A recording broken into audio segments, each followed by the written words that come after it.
The talk of a Winfrey challenge comes as the president defends himself following the publication of a sensational new book.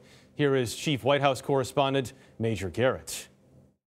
The people in the White House are like everybody else in the country.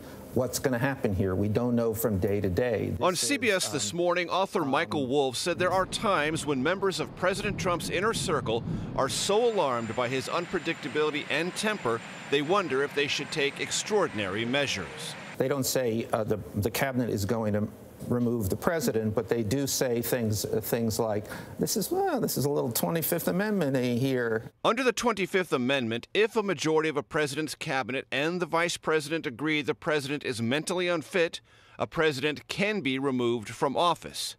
If the president objects, 2/3 of the House and Senate must support removal.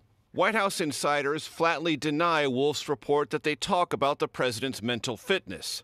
Over the weekend, Mr. Trump described himself as a very stable genius and trumpeted his mental acuity. I was a very excellent student, came out, made billions and billions of dollars, became one of the top business people, went to television, and for 10 years was a tremendous success, as you probably have heard. Ran for president one time and won. Senator Lindsey Graham ran against Mr. Trump and lost. I think he's a kook.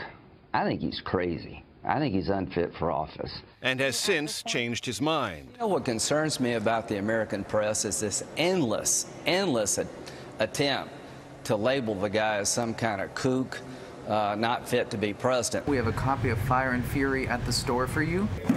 Wolff's book, Fire and Fury, is flying off the shelves, but he is not the first to raise questions about Mr. Trump's mental health. In this 2016 book about Mr. Trump's mental competency, numerous psychologists and therapists argue delusional levels of grandiosity, impulsivity, and the compulsions of mental impairment, when combined with an authoritarian cult of personality and contempt for the rule of law, are a toxic mix.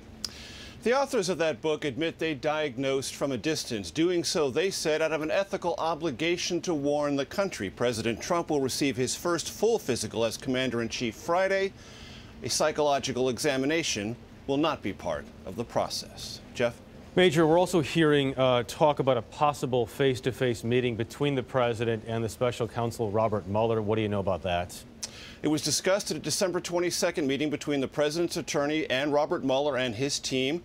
They are sort of fencing about the obligations of the president and what kind of questions Robert Mueller and his team might present. And there are conversations about whether this will be in person, whether they'll be written.